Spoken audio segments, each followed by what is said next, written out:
built. We couldn't do this without amazing sponsors. Is anyone from the Bennett Thrasher team on today? I don't think we got a name of someone who was specifically joining, did we, Gigi?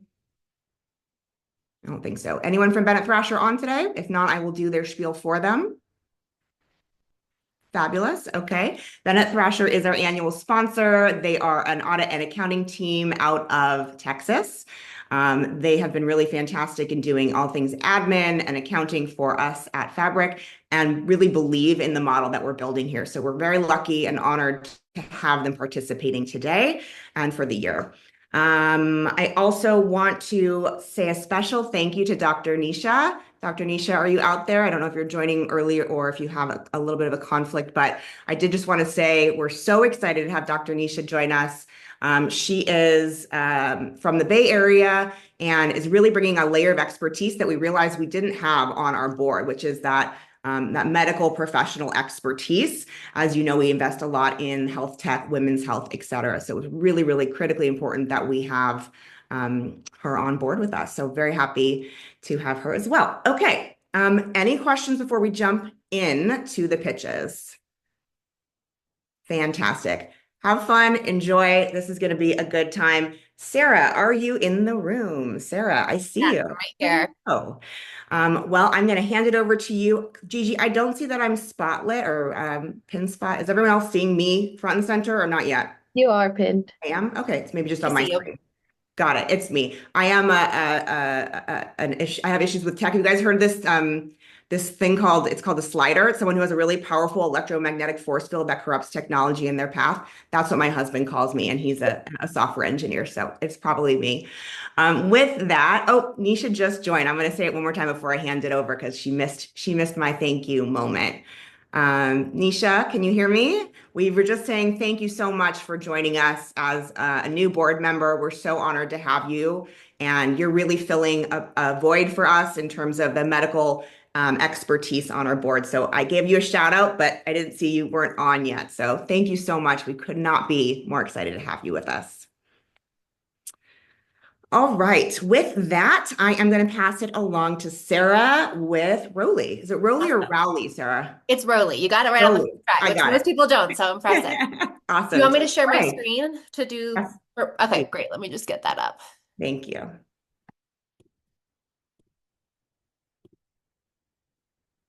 Present. All right, can everyone see the full screen? Okay, awesome. All right, so I'm excited to dive in and tell you more about Rowley and what we're building. It's an AI-powered pre-love platform for every celebration. Before jumping into Rowley, I just want to give some background on myself. My name is Sarah Brennan Hughes. I am the founder and the CEO. Before building Rowley, I was in marketing for the past 8 to 10 years of my career. Most recently, before diving in full-time with Rowley, I was at Twitter. I was a creative partnerships lead there for 5.5 years, working with our largest brand advertisers like Bank of America, Target, Amazon, different Unilever brands, etc., as well as our content creators on the platform. I actually never saw myself going into the wedding wear or retail tech space. However, saw this glaring issue from my own personal experience in not only planning my own wedding and all of the formal wear that was required for that, but also years and years of attending events for family and friends for their special events, and quickly saw both the financial as well as environmental aspects of the wastefulness in all of the single-use formal wear. And then knowing that I was not the only one facing this issue, I, got to work and realized that there was a lot of room for improvement here. All right, so that is what we are building. We're building Rowley, which is a circular fashion platform, putting an end to single-use formal wear. You can check us out in Vogue, Women's Wear Daily, and Brides. All right, jumping into the problem. So the current e-commerce landscape and shopping experience, as we know it, is broken. It's disjointed, it's not personalized, and it takes a very long time to sift through and get inspiration. This is especially true when it comes to formal and wedding wear specifically. And despite being the $70 billion category that it is, we have not seen much innovation when it comes to how women are able to shop in this space. And this is true, especially when it comes to resale as well, which, as you can see, is a $350 billion industry as well. So this matters because this category specifically has so much excess inventory that goes to waste. It can be from peer to peer directly from my closet, like I mentioned, with single use dresses and accessories, all the way to retailers who have sample gowns, overstock, returns, all of this excess inventory that exists that they can't churn through and get rid of, so it goes to waste. I also want to take a look at how our future generations are looking at resale and why this matters to the category and all of this wastefulness. So, as you can see, I'm sure you've seen all the headlines, but circular fashion it's not just having a moment, it's not just trendy. It truly is a cultural shift in how people are approaching their shopping habits and also being much more intentional with their consumption. This is really important because the future generations, all of the future generations with purchasing power, Gen Z, millennials, beyond, they are actually preferring and leaning much heavier into resale. Quick highlight here, you can see that 62% of Gen Z and millennials say that they'll actually look for an item secondhand before purchasing new. And then on the flip side, we see 46% of that category as well are actually considering the resale value of an item before purchasing it new. This is important because we have all of this excess inventory in the category that's going to waste because there's not a platform that's optimized for how women are shopping for formal and wedding wear. So that is what we are building with Rowly. Rowly is the first platform that will aggregate all of our underused apparel from both everyday sellers and also retailers to create a singular destination for all of formal and wedding wear resale.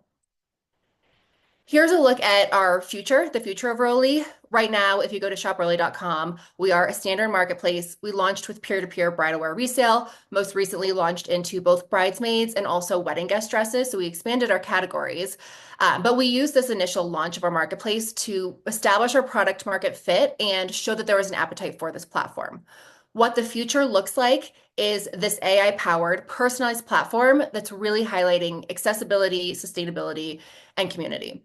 So a few quick highlights of how this will shift. One being the evolution of AI. We're able to use AI to create a much more efficient and personalized shopping and selling experience, which then lends itself to much more liquidity.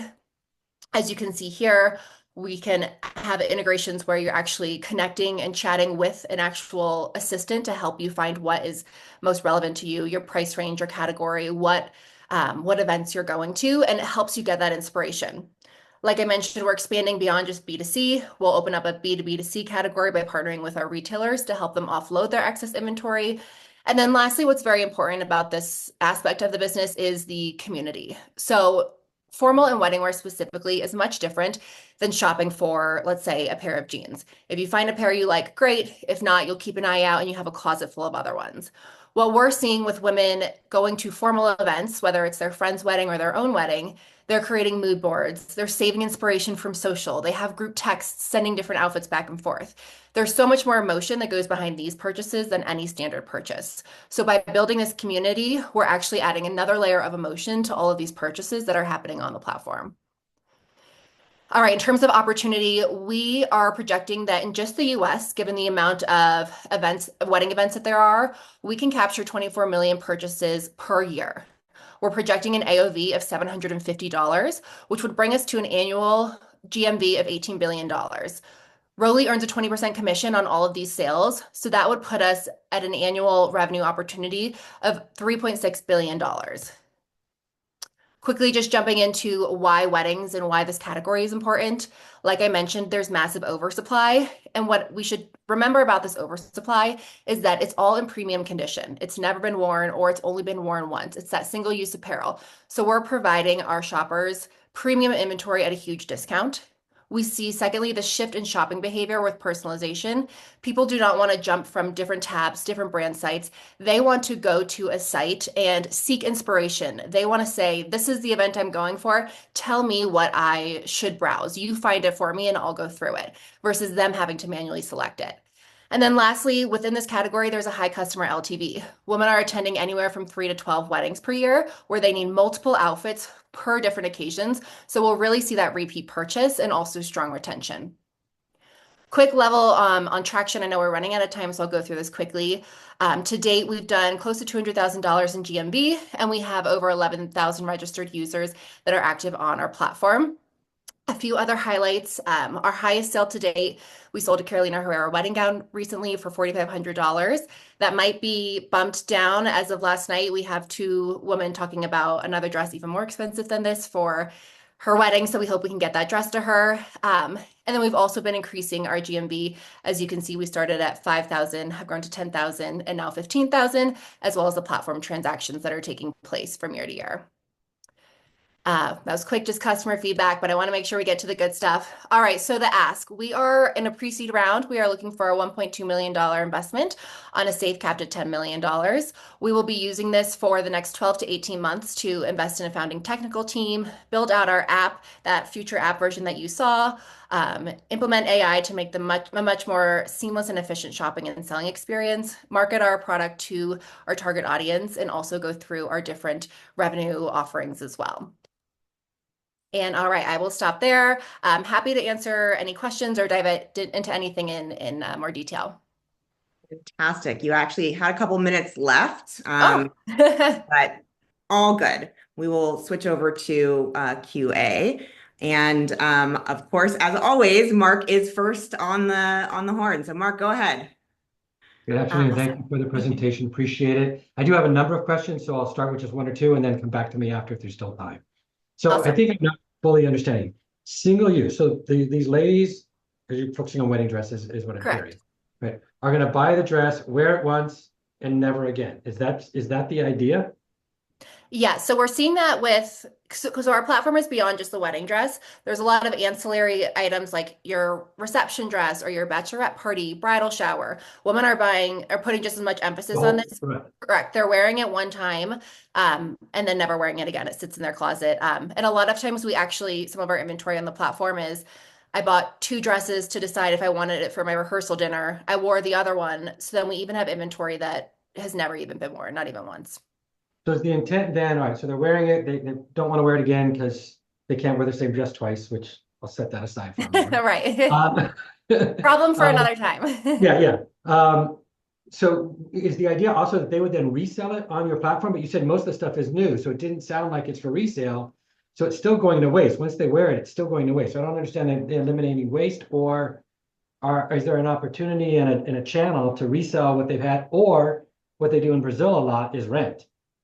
Exactly. So yeah, so what renting we found with this is that people going to these types of events, or if you're the bride itself, the renting becomes a little riskier in that if it comes 2 days before your event and it doesn't fit, you are scrambling for something else to wear, and then you're out the money that you spent on it. Whereas to your point that yes, once you buy it off the platform, so if I bought something off of Rolly, once I wear it, and assuming I haven't damaged it, it's still in great condition, I can then also resell it. So we can resell the same dress multiple times.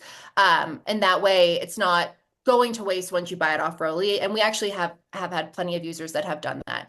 And they'll put in the description, I bought this on Rolly. I wore it for 2 hours for my bridal shower. So it's, again, still in minimally used condition.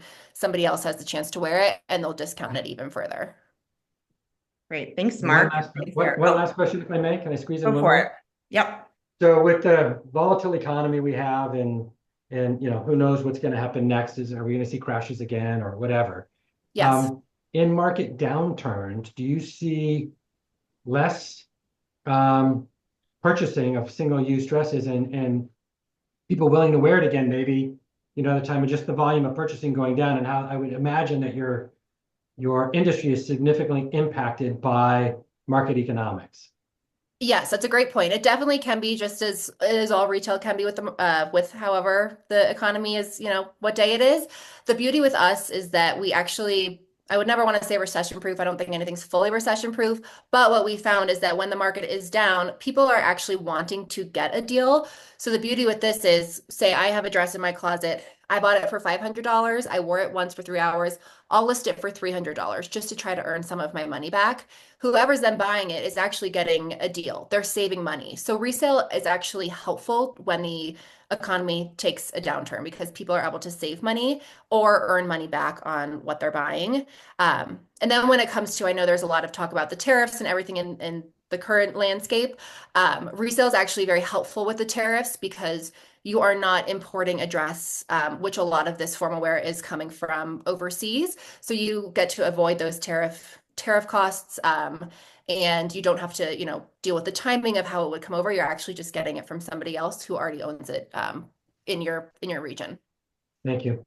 Great questions. Thank you. We have a couple questions in the chat. How do you confirm sizing for the buyer? Yes, great question. So we have buyers and sellers chatting, asking questions all the time in our message portal about sizing and fit. I'm typically this size, but I bought it here. The beauty with resale as opposed to rental is that you just need it to fit. We like to say like good enough because you can get it tailored. If you were buying a wedding dress brand new from a salon anyways, you're still spending hundreds up to thousands of dollars on alterations. So if you're able to find this dream item at a significant discount, as long as you're buying it, I would say on the larger side, something that's not too small and you have to work, unhealthily to get into it. As long as you're buying something that has room to work with your body type, we see brides do that a lot. And we always, suggest that they go on the larger side. And then we also have started rolling out some partnerships with alterations companies to provide discounts. There's a new big alterations company called Alts in New York, which is our largest market. So early brides are able to get a 10% discount when they bring their dresses there to get alterations to customize the fit specific to their body. I would assume the additional AI layers can help kind of minimize the returns and lack of sizing fit as well. Exactly, right. Learning your body type. Exactly. Yeah. Learning different brands. Yeah. Nancy, go for it. Hi there. Really appreciate your presentation. I thought it was great. I've been to a lot of weddings recently. Oh, thank you. I have two questions. One is, could you describe the expertise on your team specifically with e-commerce? Obviously, I understand you work for Twitter and you work with major brands, but I'd like to understand what the expertise is on your team. And then this is just doubling down on one of the other questions in the chat about your go-to-market plan. Tell us more about whether it's your social media or other aspects of your marketing plan. Yes, absolutely. So my background, like you touched on, working with large brand partners. So my background is primarily in marketing. When it comes to retail, it actually comes from more of a personal evolution. I have just always been very passionate about the not only traditional retail and e-commerce, but also resale as well. I've shopped and sold on different platforms, which is where I came up with the realization that none of these platforms were optimized for the wedding experience. And then anecdotally, I also come from a very, very long history of traditional retail experience. So from a very young age, just growing up as dinner table conversations of sell-through rates and new brand partners and season optionality, high times, low times, all of that has just really been in my blood since day one. That's where the whole retail, I think, personal aspect comes from. And then on the technical side of things, because building out the app will require a bunch of technical expertise, because of cost constraints right now, it's just been outsourced with contract developers. That was what we used to do that MVP to get that product market fit. And then right now we have a handful of founding engineers lined up that have deep experience with software development for larger platforms, working with AI. All of which are aligned with the vision of what we're doing and are interested in coming on board as a founding engineer once we have the capital to do so. And then in terms of go-to-market, social has been really big for us. We've built a social community of over 33,000 followers on Instagram. We're working on it on TikTok, not as big there, but we're working on it. And then something that's been really big for us are community events where we have actually brought women together. For example, we did this in Chicago. We hosted a community event with a yoga instructor who's a micro influencer in the Chicago area. She actually sold a handful of her dresses with us, so it was a very natural fit. We brought a bunch of brides together. We did a yoga class for them. We had a lovely spread of food, flower bouquets, rings that they could try on from different jewelers, and really created this personal moment. Since we are not, brick and mortar, and getting married and going to weddings is such a personal experience, we still wanted to provide that for them. So having those community events have been really, really big.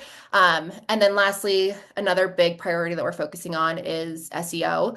Social was our biggest focus the past year or so. And now realizing that as women are, coming looking specifically for discount dresses or sample dresses, used apparel, whatever it may be, we need to heavy up on our SEO strategy. So we've started working on that as well. Great. Thank you so much. Deanna, hi, welcome. Good to see you. I just have more of a tactical question. We looked at one of the rental platforms, but one of the questions that came up with some of the feedback from the users is how are you responsible for the quality?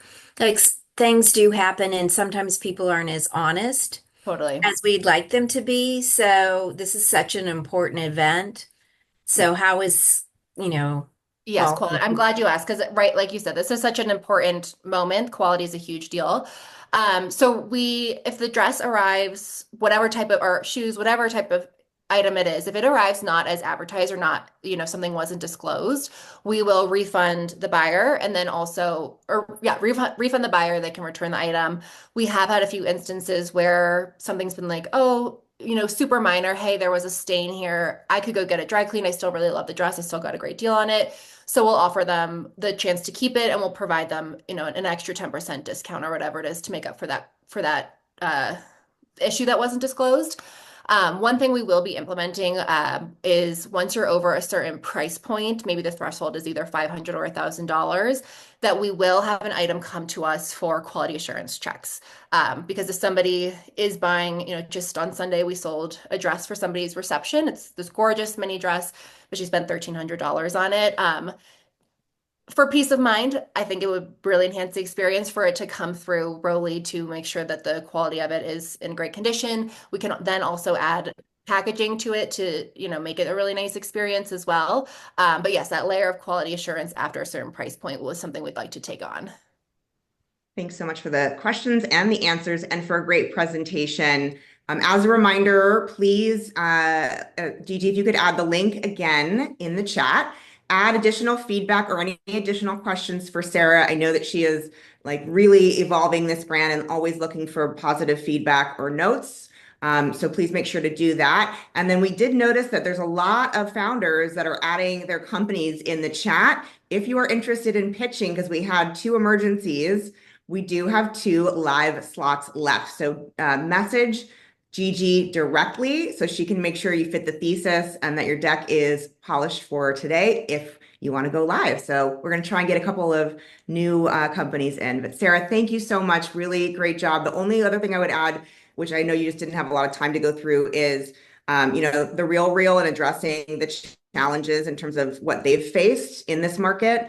So just making sure that you really focus on the competitive set and landscape and what has historically happened with venture-backed companies in this space. Yeah, definitely. Awesome. Do you want me to add that now or just No. food for thought? Okay. Yeah, just my personal note of feedback, having been in this market a long time. Totally. Thank you Awesome. so very much. Next up, we have Kimberly. Kimberly, are you in the room?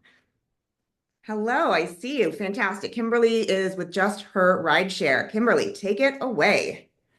Thank you so much. First of all, let me just say good evening to all of you. I'm so excited that so many of you are here. And Laurel, thank you and Gigi for putting this together.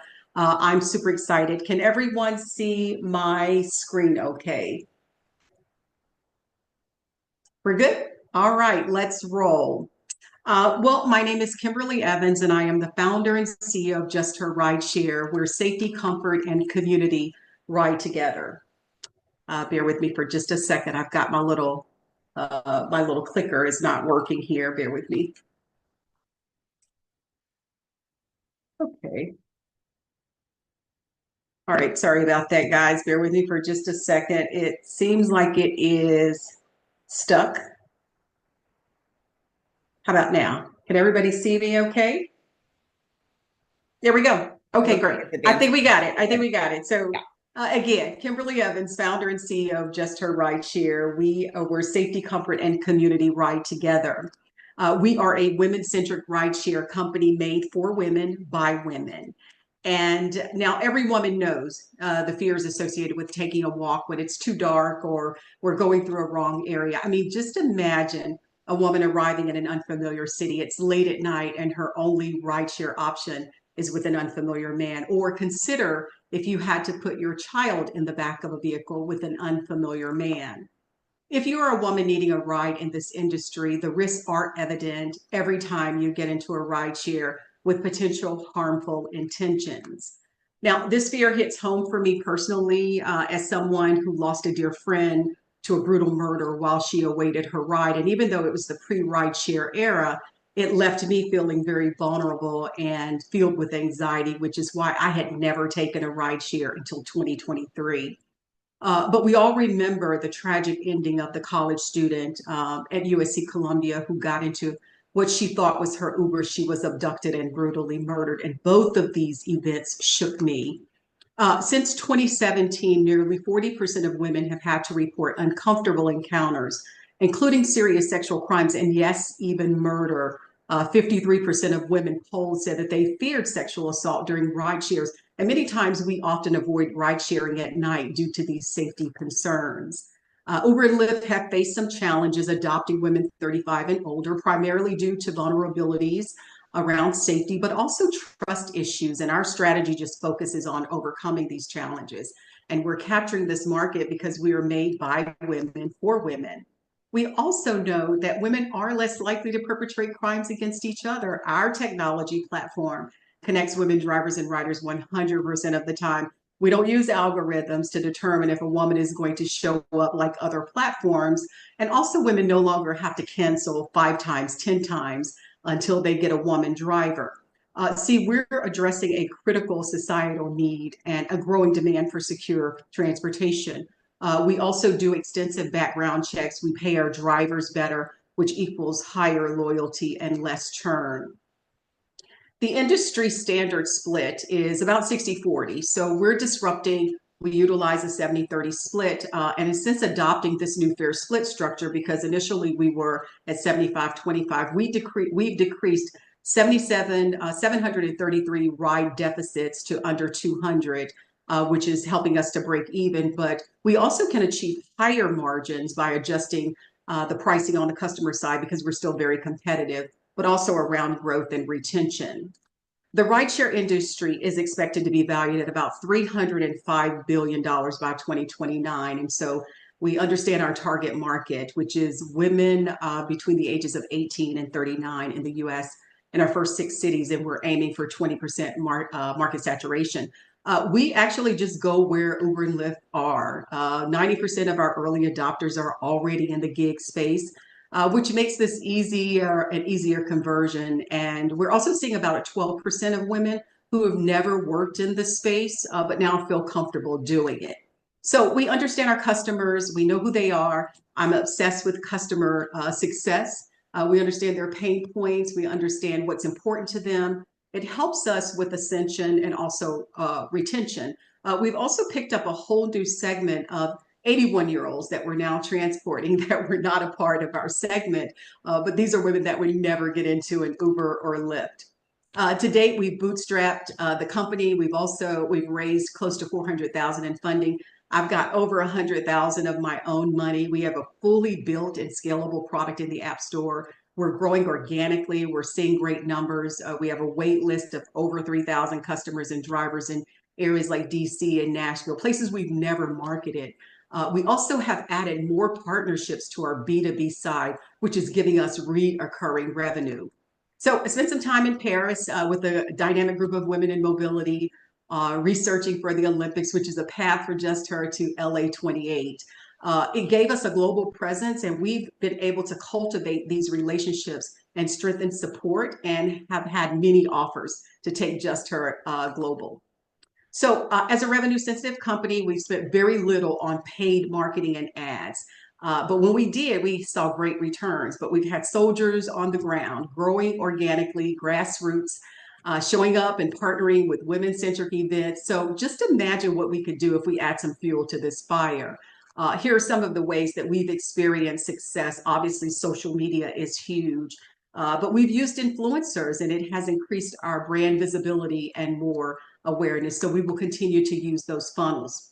So what makes us think we can stand out among these giants, these leaders? Well, we're already standing out, which has given us market validation, and they are failing in this area because of trustworthiness. They're also failing because they've lost touch with a real lived experience that women face. I mean, we rarely get women drivers when we want them through other platforms. And we're winning this market by creating a product for women, but also creating a trusted network of women taking care of each other.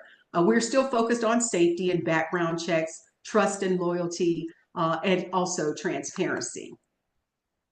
With a combined over 60 years of experience, our team and our trusted advisors were poised in position because we started and scaled successful businesses before in technology and mobility, part of exits and acquisitions with mobility companies. I'm a four-time fourth-generation entrepreneur, a business owner of over 3 decades. And I've also had a 21-year career at the U.S. Postal Service. But we have a great group of thought leaders and strategic thinkers. I'm delighted to have this group of people helping us build this company, and I'm so grateful.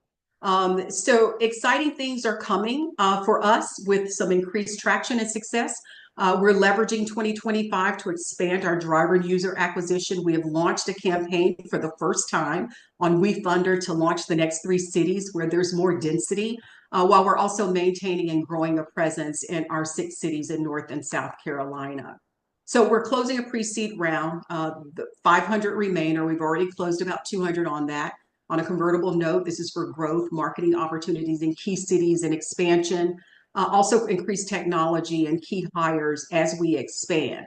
So Just Her Rideshare is not just another rideshare service. It's a groundbreaking opportunity to revolutionize an industry and capture an underserved market. And as we pave the way for better options in transportation, the potential of growth and impact is immense. So join us in shaping the future of transportation and empowering women worldwide. Invest in safety, invest in freedom, and invest in Just Her. Thank you. Well done. I don't know about, I'm sure most of the women in this room have had an experience just like that. And it's a very interesting solution to the problem. We have a couple questions in the chat.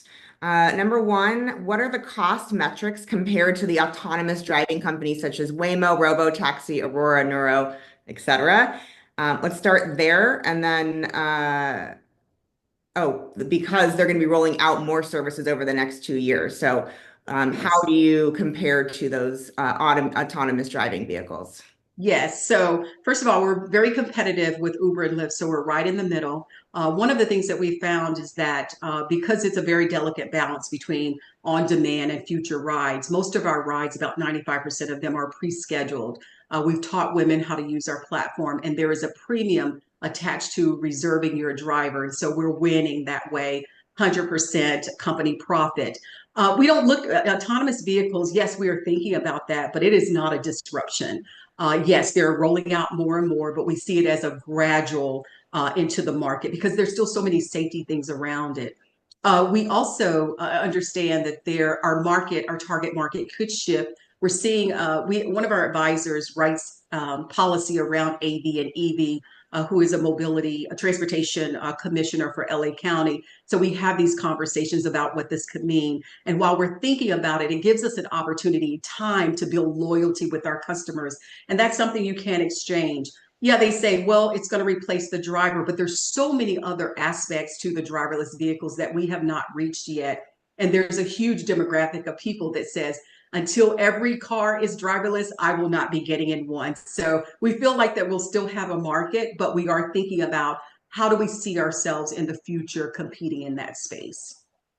Thank you for that very thorough answer. We have another question. Could you please explain why passenger women would select to use the Just Her rideshare over using Lyft's Women Plus Connect preference option? I didn't even know that was a preference option. That's so interesting. Yes, it is. Absolutely. I love this because they launched after we did. And mind you, we've had conversations with both Uber and Lyft about what it would mean to partner, share data, shared supply. So they know we're in the industry. What has happened is that with Woman Plus Connect, and I have it, and I tend to favor Lyft more when I'm traveling because of that.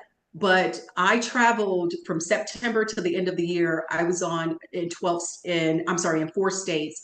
The last one I used Lyft 12 times and I only got one driver. So while they're promoting that you can get a woman, Steve is going to show up. And so there's that lack of trustworthiness there. So we wondered, is it because of the supply? Are you missing the supply? We don't think it is because we have many women on our platform that also drive for Lyft. And so they're going to choose just her because we're an experience. No amount of money, no amount of marketing can replace what an experience gives these women.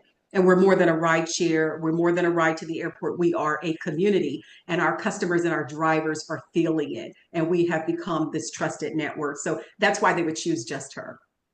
I didn't realize that it was an option, as I said, but that they're not actually showing up and providing a woman. They're not, really and true? they're not. They're doing Swit and Beige bait. They're saying Sally's coming, but in 2 minutes they're changing the trip, and Steve is coming. And I think it's just a way for them to kind of do what we're doing. But we're winning in this market because we don't have to do that. Our drivers, we have 100% drivers on our platform. Our women we do give them the option to transport male passengers because our goal is not to exclude, it's just to give women an option to choose. But yes, I have it, and I don't often get a woman driver. I love it when I do because I get to have conversations with them and find out good details, but it doesn't often happen. Yeah, it sounds like they're doing a lot of pink washing. Yes, We yes. have a question from Mark again. Go for it, Mark. Thank you. So 2 questions. First one you touched on, but I'd like clarification. So let's say my wife has the app. We're going to the airport. She orders the car from Just Heard Rideshare, but I'm going with her. Will I Yes. be able to go with her, or will I Oh, be? absolutely. 1000%. And if that ever happens and they leave you and take her, then we have a problem.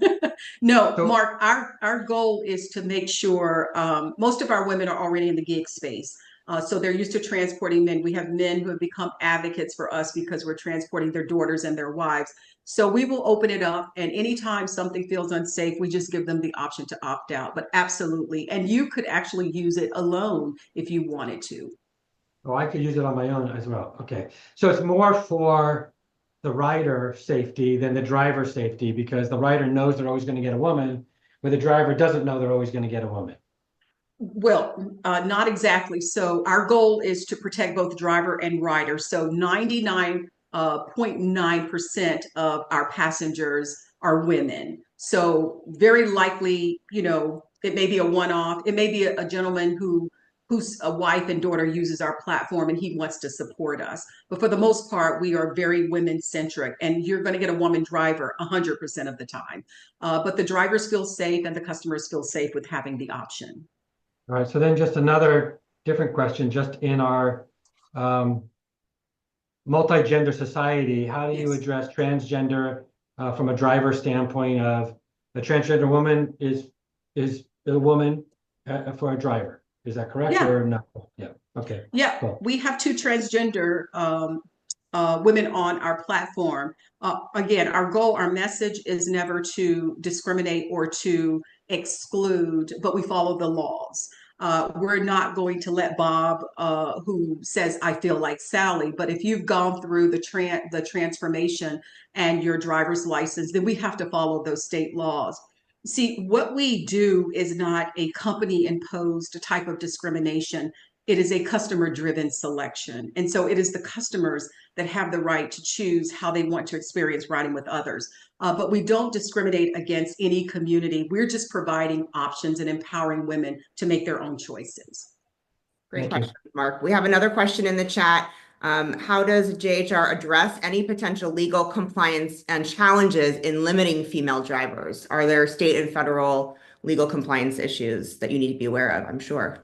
Yeah, absolutely. So again, our message is very clear. Our attorneys have been very intentional about the message that we're putting out there.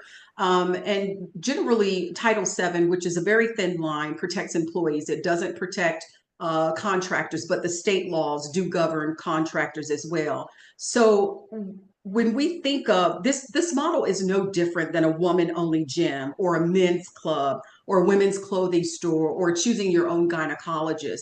All we're doing is giving women the option to choose. And when you think about sort of addressing this issue, it's not just a business decision, it's a public safety and wellness. Because I can't force a customer to get in a car with a man. So when we have men to sign up on our platform, we tell them, look, hey, Bob, it's not that we want to exclude you, but our customers are making the choices. And so this is not going to be a lucrative platform, but we partner with 2 other platforms that hire men.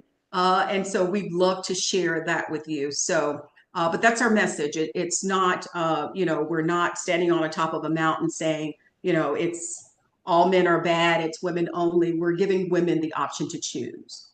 Appreciate that. Another question in the chat. I think this is a great concept from young girls ages 15 to 20-ish. How are you going to market to this specific demographic, or specifically their moms or their parents who would be paying for and booking these cars? Yes, great question. So when we look at the driverless vehicles, and because our second largest segment is college students, and we went through customer discovery, lots and lots and lots of customer discovery, they were like, well, how did you land at colleges and universities?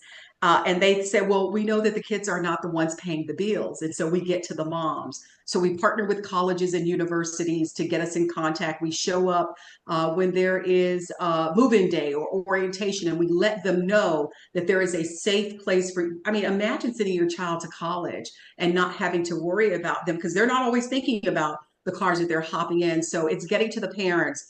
We feel that the shift in the driverless vehicle will be more of the younger people. And so we're watching that very closely, getting as much data as we can. But we market to the moms, the mom groups. Let us know when your kids are going to colleges. And then that's how we are able to get them. And a lot of times the parents will load up money, send us prepaid money that becomes reoccurring, and just say, take care of my kid. And that's what we do.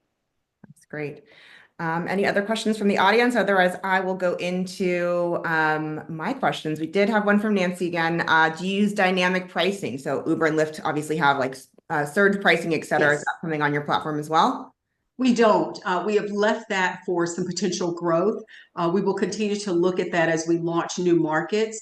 And the more we build partnerships and localization, find out the pain points in the communities that we're entering, we will see that shift. And so we do not surge right now, but we do have the premium on pre-scheduled rides. And keep in mind that our 95% is pre-scheduled ride. Our on-demand has gone from about 58% down to 40 of unmet rides. So we're still challenged there, but we're getting better. So yeah, but we're beating them. And so we do have some upside, even with the premium.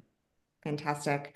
Thank you so much, Kimberly. Really well done. Again, if you have any additional feedback or questions, please add in the chat. And Gigi, it looks like we've got a couple of new pictures that are going to come on to fill the slot. So you guys are going to get like a first look. We haven't even vetted these entirely yet. So we hope that they'll be really exciting. I'm sure they will. We have such an incredible community. But next up, we have Kaylin with Magnetic. Kaylin, are you there? Hello. Hi, how are you? Good, good. How are you? Take it away. Thank you so much. All right, let me share my screen.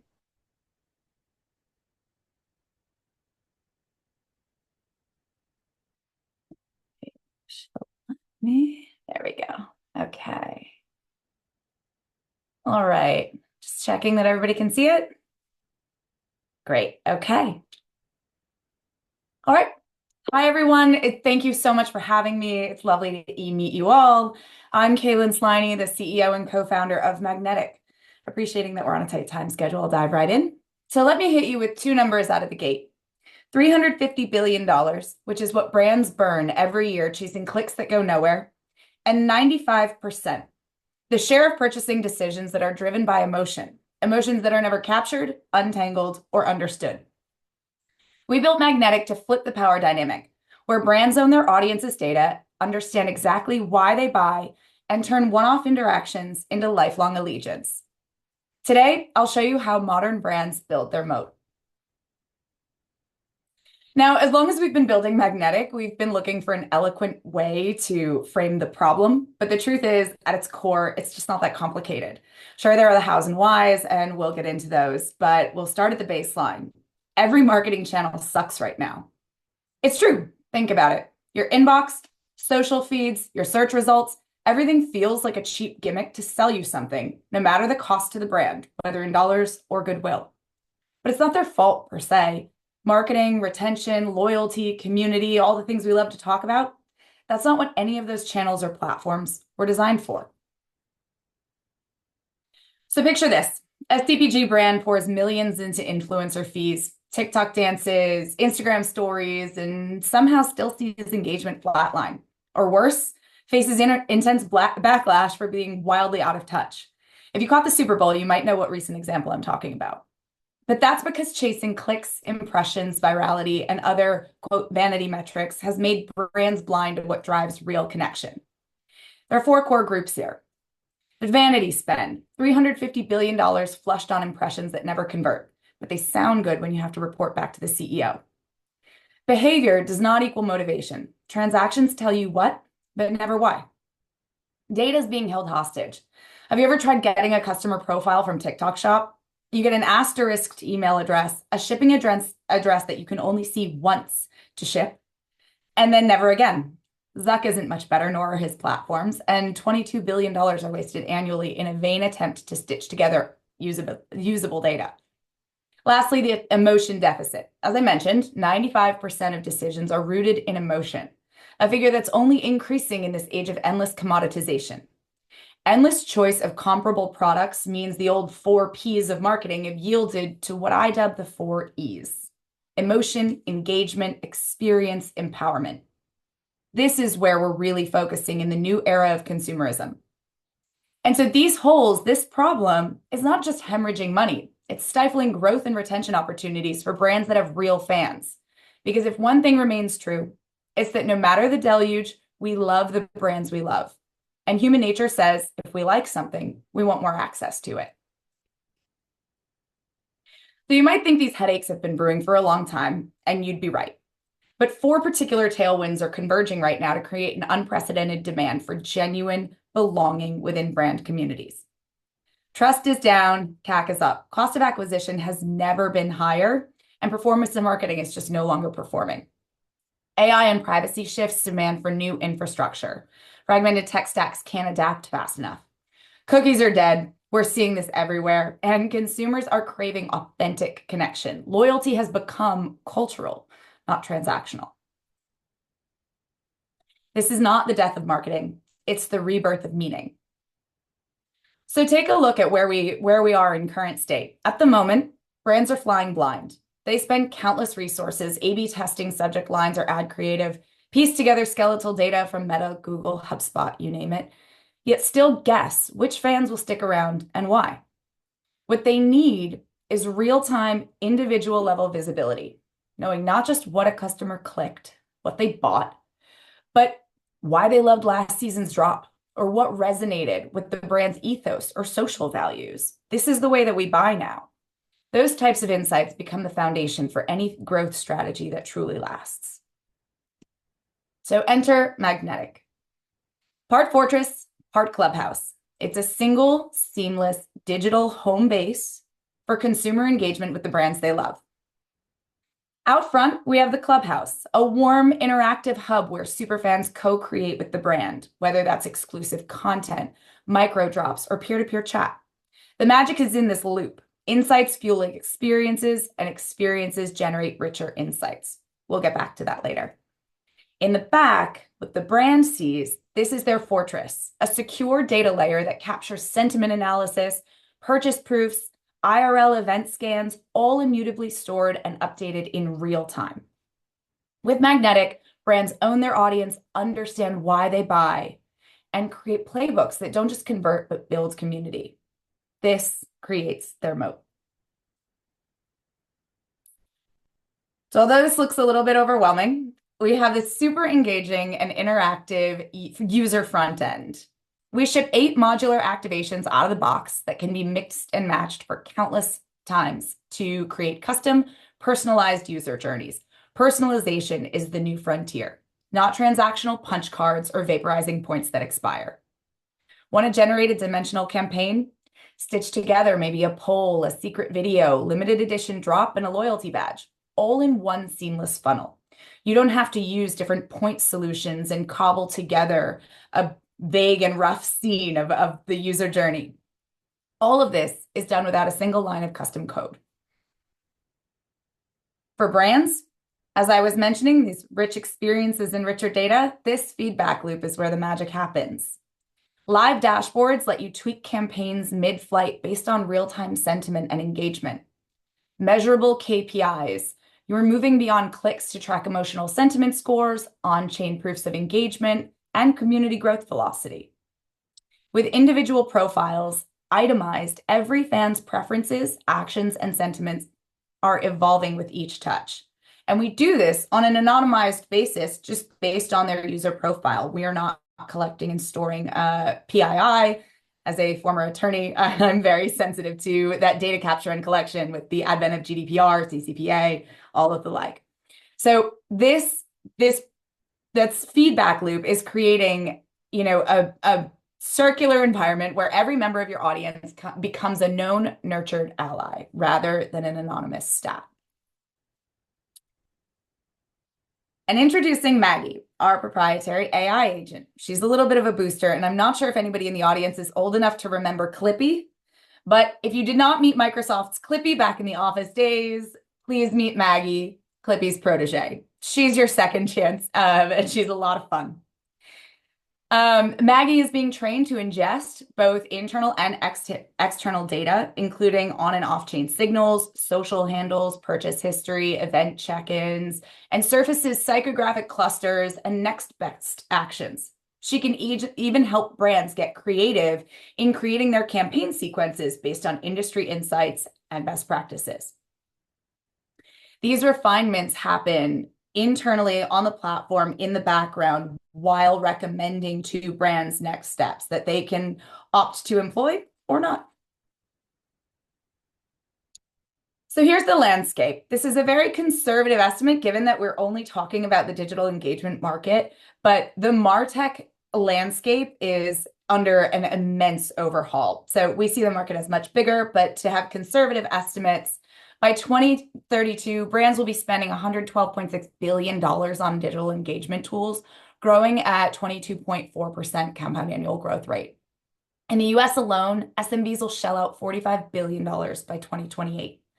Our initial sweet spot is targeting 1% of that, 450 million, where mid-market brands have budgets but lack sophisticated unified solutions. That's a powerful beachhead for our seed phase. The competitive landscape is comprised of point solutions effectively. Every player today owns a slice. CRMs manage contacts, social tools drive chats one-on-one, loyalty platforms offer reward points, and Web3 apps experiment with tokens. But to me, that kind of comes under the point system.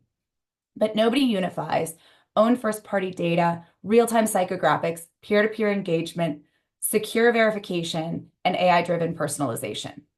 We sit at the intersection of all of those elements, and no one else checks those boxes. Plus, it's fun. Our core team is comprised of experienced, passionate folks who are all in.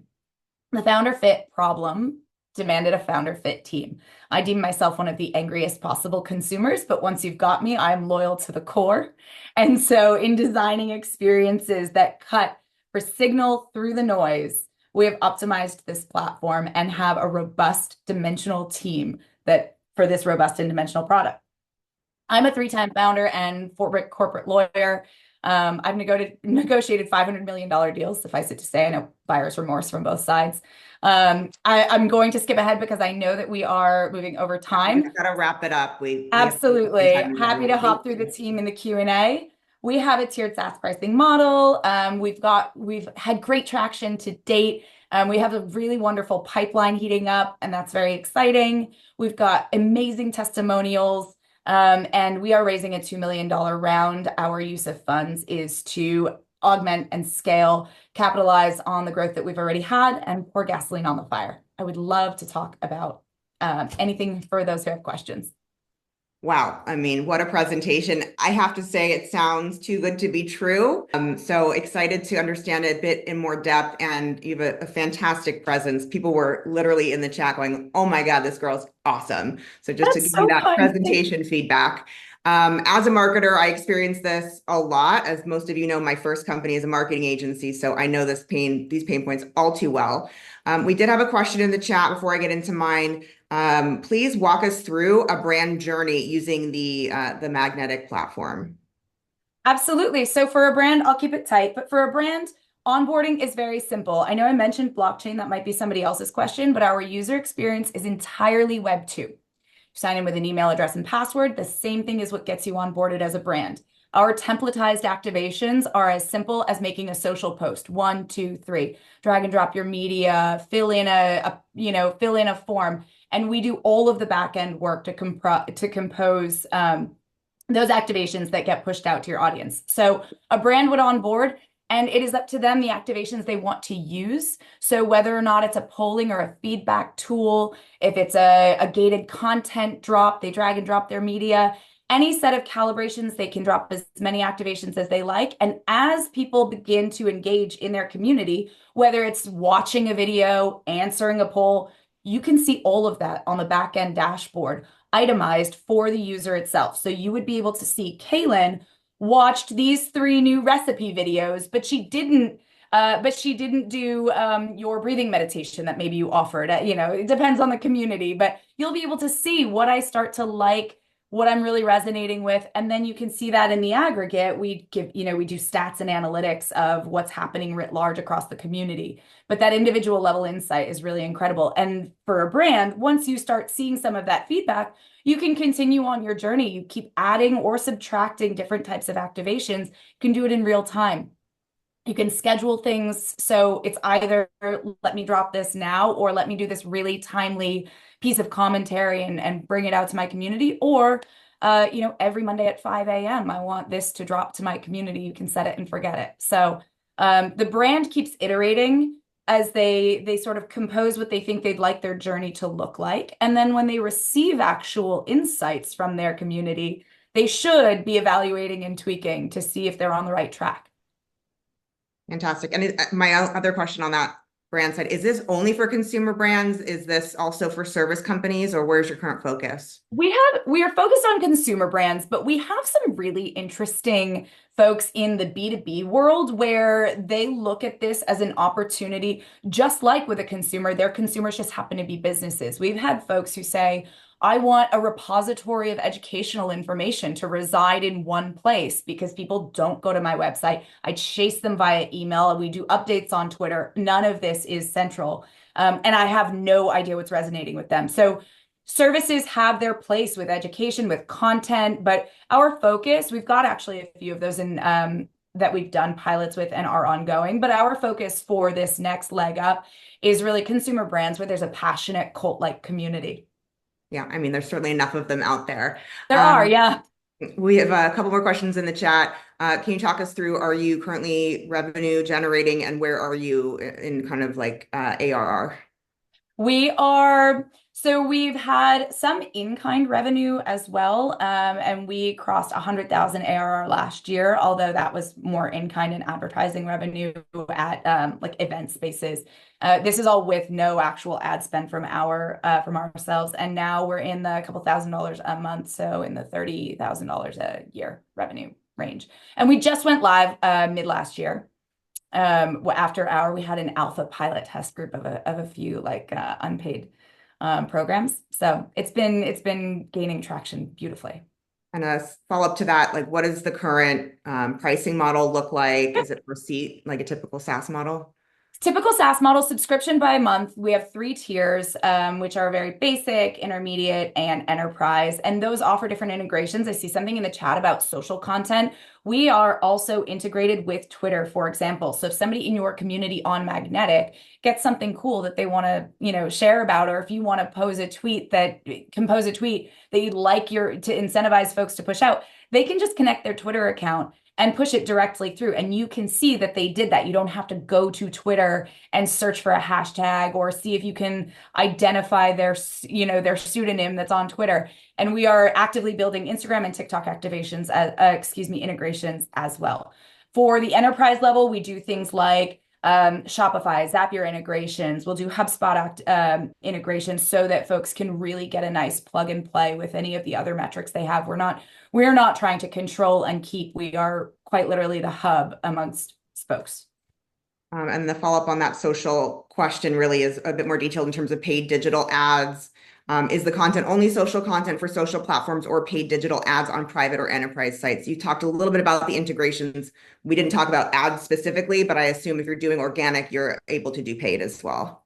We are able to do paid, but the objective is to make this so for a consumer, if I have one profile, all of my brands should be on, we're called magnetic. So your profile is the fridge that you may have seen in the slides, but all of my brands reside here. And that is intentionally curated. So I'm not bombarded with ads. The reason it's a SaaS model, and we also take a cut of anything that is sold through the platform. So if I'm in a community that sells products or merchandise, we take a cut of that too. And the idea there is actually to avoid as much advertising as humanly possible.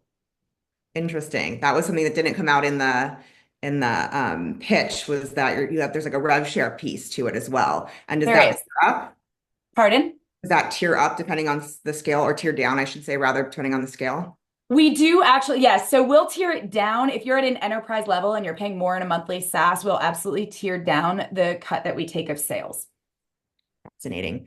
Any other questions in the room? Please add. Otherwise, I will go into mine. I do love the name. I think it is fantastic. You own the IP around that? We have yet to trademark it. Got it. I want to say shame because you're a lawyer and you know better. I know. We've trademarked a few things. We've actually trademarked a few things. But thank you for the reminder. On my never-ending to-do list, I'm going to pop that in there. Welcome to entrepreneurship. The most I know, right? So you were talking about how the historical KPIs and metrics we've been tracking really are very vanity focused, and I do see that. What are the new KPIs? Are you reimagining them entirely? I know you had those 4 E's in there, but what are we really focusing on now with this kind of a platform? Yeah, so now what we can do is build, we've actually framed up things like velocity and emotional sentiment. We call it the centimeter, colloquially internally.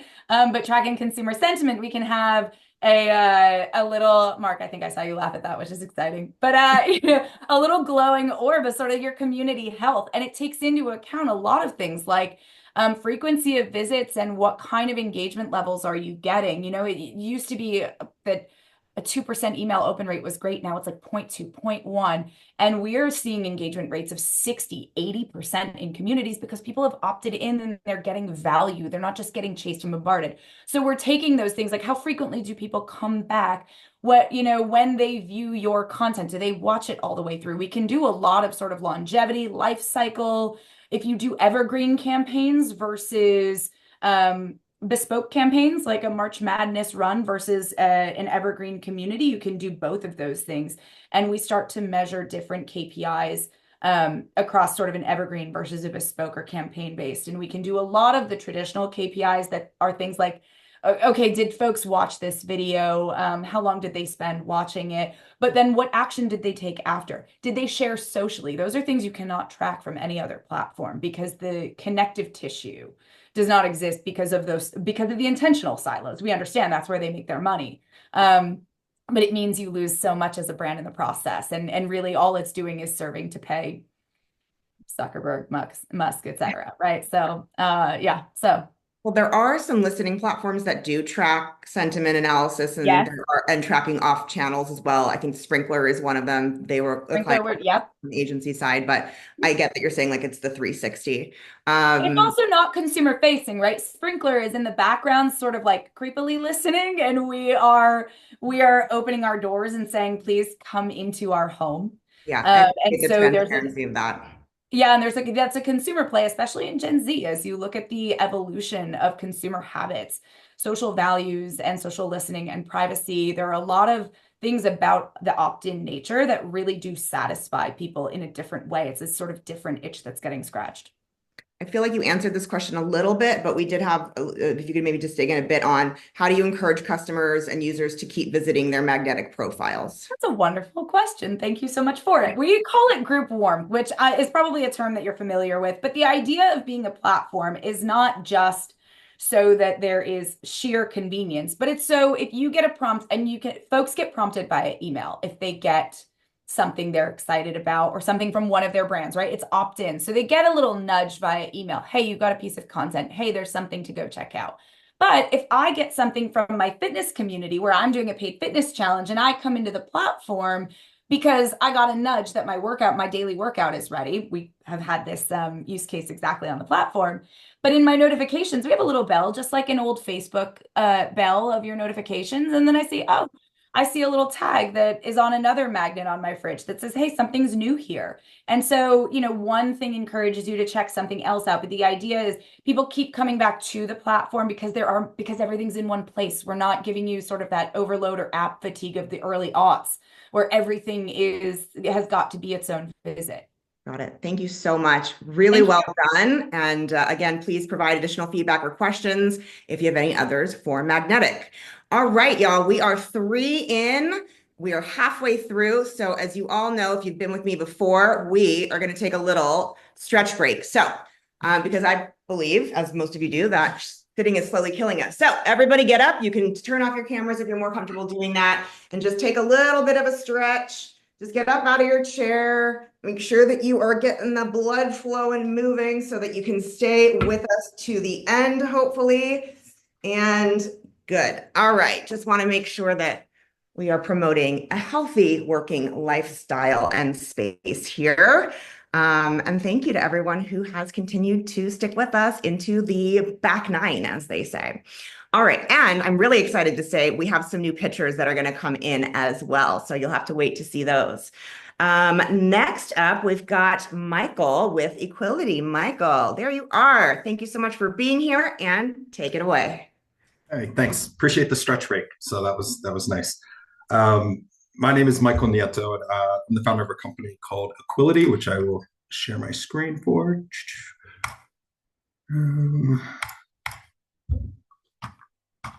Cool. Should be set up now? Great. Cool. Founder of Equality, which is an agentic AI accounting assistant for bookkeeping and accounting teams. A little bit about my background. I started my career as an equity and derivatives trader at a large hedge fund, and then started a financial consulting and accounting firm with my father back in 2017. And that is the first time where I really got to understand a little bit about the evolution of accounting systems. He talked about how basically back in the 80s using, Microsoft Excel and how that moved up to QuickBooks Online. And through that, I was like looking at how antiquated things were. And I was like, I can't believe you did work using those systems. And that made me realize that we're always just in an evolutionary process with accounting and everything in general, try to make systems a little bit better. The evolutionary process within accounting software still hasn't mastered the ability to sync and reconcile platform data from all of the different systems that we use. So when accounting teams are coming on board, we get a new business, we have to learn what payroll system they're using, what e-commerce systems they're using,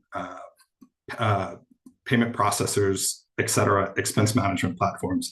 In trying to aggregate all that data, it's daunting to try to learn these different systems to figure out where to gain these financial reports. And then even after you do that, you're either, figuring out how to aggregate this data properly into the accounting system.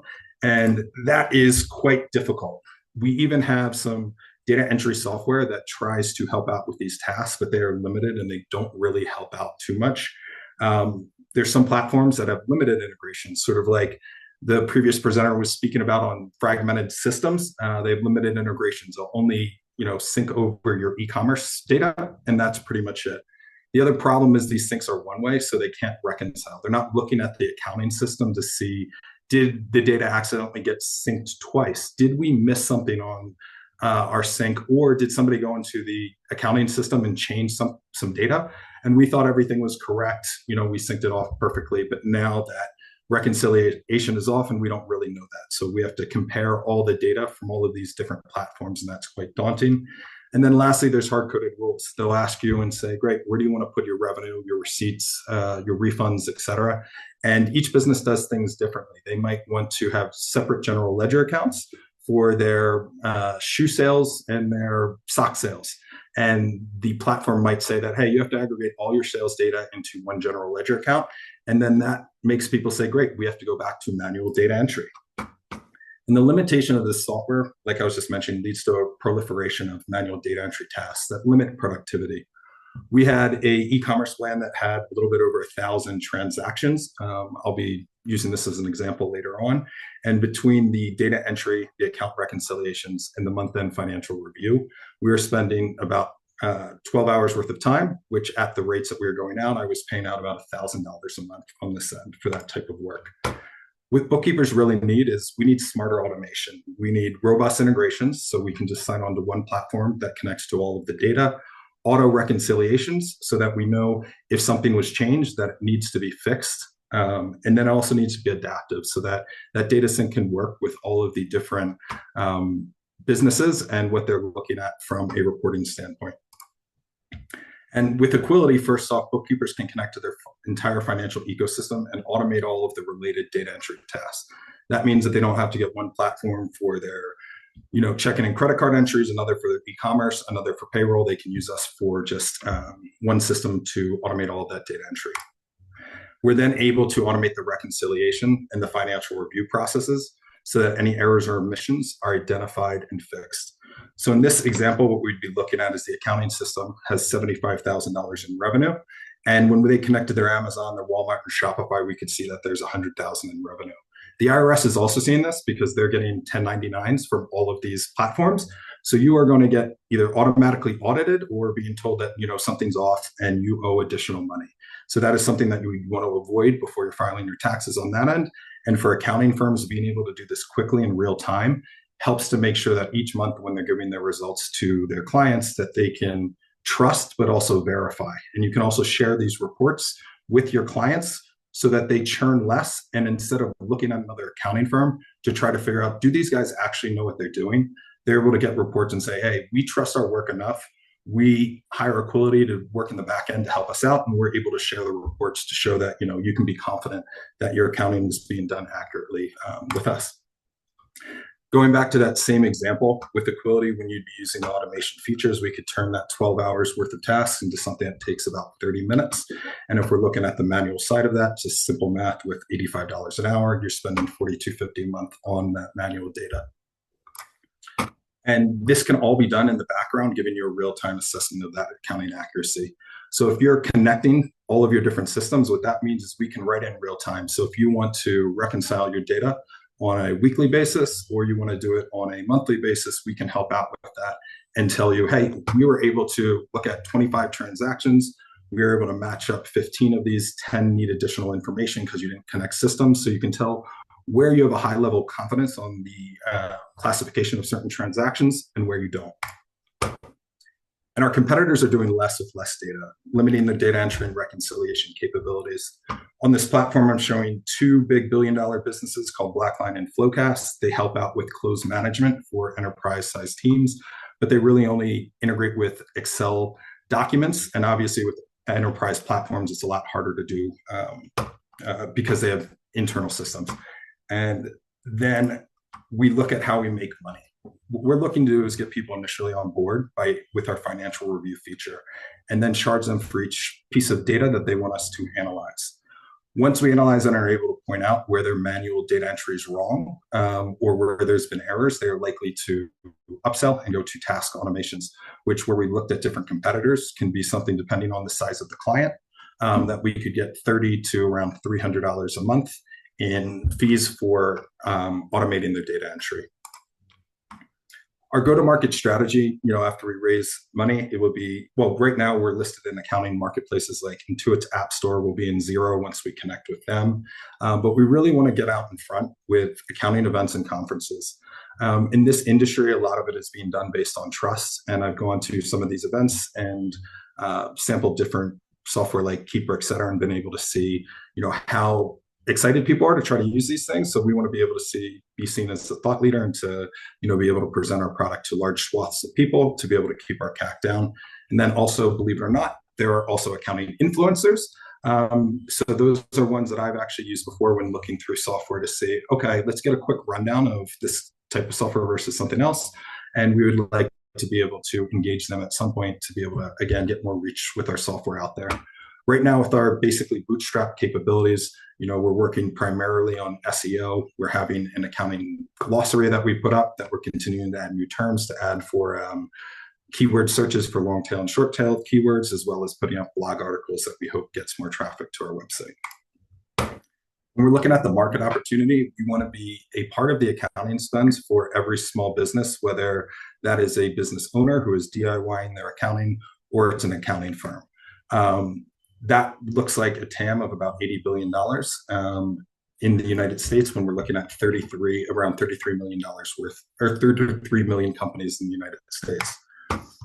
The team, we have the industry and technical knowledge needed to scale Equility's platform and user base. I spoke previously about myself and then also about my father, but was fortunate enough in December of last year to bring on Dominic, who's had 2 companies of his own that he's founded and exited early in his career, and he's also an expert in fintech and web security development. Before that, I was using a fractional consulting CTO team to build this out, which led to some friction. So I think over the last 6 months, we've been able to clear up some bugs and really press forward with some details on that end. And we're looking to raise a pre-seed round of $1 million to spur around the next 12 months of growth. And this will help us to increase our integrations and the capabilities of our agentic AI agent. Connecting to a bunch of these different platforms is, daunting going through those and being able to code that up. So that's where we really need a lot of help, and our success will be predicated on being able to connect to a bunch of different systems on that end. So that's why a lot of our spend will be spent on product development. And that is my presentation. So thank you for your time. Thanks, Michael. Well done. This is not an area that I have a lot of personal expertise in, but I know Mark does. So he's going to have a lot of questions. I do have a few myself, but I'll get into the chat, and Mark, go for it first. I know you're going to have a lot of questions on this one since this is your world. I'll try to keep it limited, but so thank you for your final statement, because that was my first and foremost question, is your connectivity and integration, because it's always the barrier to success. So how many do you have pre-built connections already what's your target in terms of companies to connect to, and how many connections do you already have built? Yeah, so I just got my technical co-founder on board. So right now we've been focused on e-commerce. So we are connected to about 5 different systems on that end, which we will be releasing within the next month. We're just going through a few more testing capabilities on this end. What we've really focused on to date is on the reconciliation side for credit and bank accounts. So we partnered with Plaid, going to be partnering with MX soon to get a few more connections on that end, and helping people from that side when they're looking at their complicated reconciliations within QuickBooks. We have 500 transactions. We're off by $15. Where are we?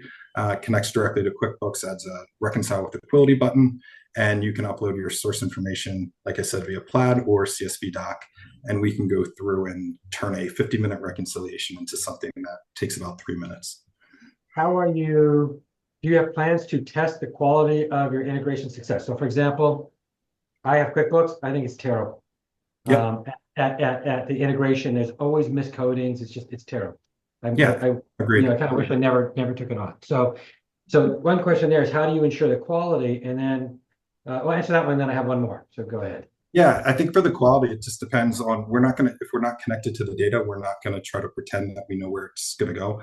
If you have a McDonald's expense, we're not going to know if it's going to be staff meals or client meals, but to try to look through and say there's 100 transactions, here are ones that we have no information on. We have maybe a 60% level of confidence that McDonald's is staff meals based on, prior details, but we need your confirmation. That also helps, just because on QuickBooks side, if you have ever tried to buy something on Amazon or use Google and you have GCP on one side or something on the other, it tries to bucket it. So we don't want to try to pretend that we can do it perfect unless we can. So that's where, especially on the e-commerce side of things, it's very easy for us to do. We know this is revenue, this is fees. Where we really are trying to dive into it is, like I was bringing up, somebody trying to say, all of my Shopify revenue, I want to have it in the general ledger account Shopify. Somebody else might be trying to break it up by the type of order or what was purchased. By looking at the data and how it's aggregated, we can say, hey, it looks like in the past you put it into these buckets. Do you want us to, push this data in a different format? Okay, good answer. So I think there's a market for the product. I think it's a tough market, though, that you're in. There's a ton of competition. I've been to so many of those friggin' conferences with the vendors there, and I feel like as a participant, I'm usually going around because I appreciate them sponsoring. So typically you're sponsoring events, you got out of pocket there, and you've got people that are going around that are only a small percentage of them are really going to be interested that are even talking to you. So it's just I see a tough road ahead in terms of a very competitive space. Doesn't mean don't chase it, but I just see a tough. Yeah, I agree with that. And I would be interested to understand, do you think that you found product market fit? Like, have you tested this with anyone? What has been the response back from any SMBs that you've actually run this program with, or at least the top layer of it? Yeah, we have about 80 paying customers right now. We've only priced it at about $15 a month just because, we're early stage. We've had some bugs and trying to figure out, stuff from a customer discovery side of things. Where we've gotten that feedback is that everybody hates the automation features right now. And by trying to walk them through what we have right now and trying to do that dual analysis by looking at both sides, trying to be able to master that is, I think, the key at what's holding back the revenue generation from this generation of accounting software. I truly believe that if we press this forward and we're able to do that well, that it's going to become something that is needed and ubiquitous in the accounting industry, especially if the business owners who, let's say they're not doing the accounting, they can connect to this and then sort of verify their accountant's work. If you are then not going through this verification side of things, I think you're going to be left behind on that end. So I think that's where hopefully our secret sauce is going to be and what's going to separate us from other competitors within the market, because I do believe that accounting software is a saturated market in general, but we're all trying to figure out how to get that to that next level of automation, and nobody's done it yet, in my opinion. Sure. And speaking of that, we did have a question in the chat. What percentage of the background work is automated, AI workflows, et cetera, by Equality in the back end versus human driven? And how big is the team? What tech is driving your back end? And do you have any IP patents if it's AI or workflow driven? Sure. If there's any patent lawyers out there, would love to talk to them. Being this early stage, I don't think it's even worth the time to try to patent the code or the software on the back end. But everything that we're looking to do at this point is basically driven by the software and not human driven. The only time that I would be looking into helping people out on that would just be to try to get some more customer discovery information. But that is also why at this point, the software is so low priced, because it's trying to figure out what can we actually automate. In the next month, we're looking to up this to $30 a month, and then obviously have the data entry capabilities, which is going to be something that's going to, push forward our revenue dramatically on that end, and hope to have that up in 4 to 6 weeks. Got it. You talked a little bit about the AI agent. Are you planning on building that from code up, or are you buying that and integrating it?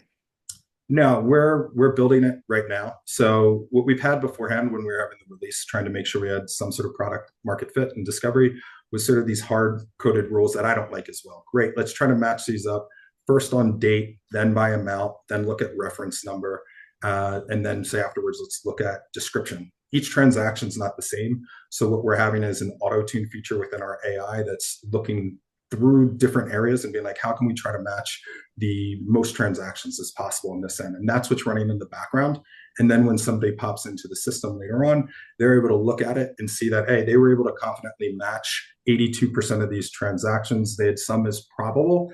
And we will then show each transaction will be a little bit different, why we chose these matches based on, the past historical information, how they put it in within their system, and then also any additional details that they tell us to be like, great, we want you to refine the auto tune based on X, Y, and Z. I might think about, there's so many AI agents, agentic agents out there. It might be a better use of your time and frankly budget to layer on top of something that's existing. For those of you that have been in the room with me before, this is like one of my big stickler conversations about buy or build, because it's so expensive to build from the ground up, and especially with all of the capabilities that are in the world right now. Just a personal thought. Any other questions in the room? Mark, did you have anything else? Because I have a few more, but happy to hand the room over. Okay, great. First of all, I thought that was really interesting. I didn't know that there were actually bookkeeper influencers, micro influencers in the space. That's really interesting. And wanted to dig in a little bit more on your go-to-market and the allocation of use of funds for that. Yeah, when it comes to that, that's where, Mark, would love to chat a little bit more on that end. Some of those high ticket items, we're kind of looking into those conferences and kind of getting involved on that end. The other point is, paid ads, everything, that comes from trying to be able to look to target different bookkeepers and accounting firms, want to be able to, have some money to be able to go after them on that end. I think it's at this point a little bit early for me to really say exactly what's going to work or not from that standpoint. So really, going to be A/B testing once we have a little bit more funds to be able to explore that. And in terms of your target audience, it sounds like there's really two markets. You're going after small SMBs and then accounting firms. Are those your initial targets in terms of your go-to-market? From a go-to-market strategy, just from a CAC standpoint, we want to go after just the accounting firms. Hopefully be able, if you had your own firm, we're going after you and you're saying this is fantastic. We're going to need it for every one of our companies.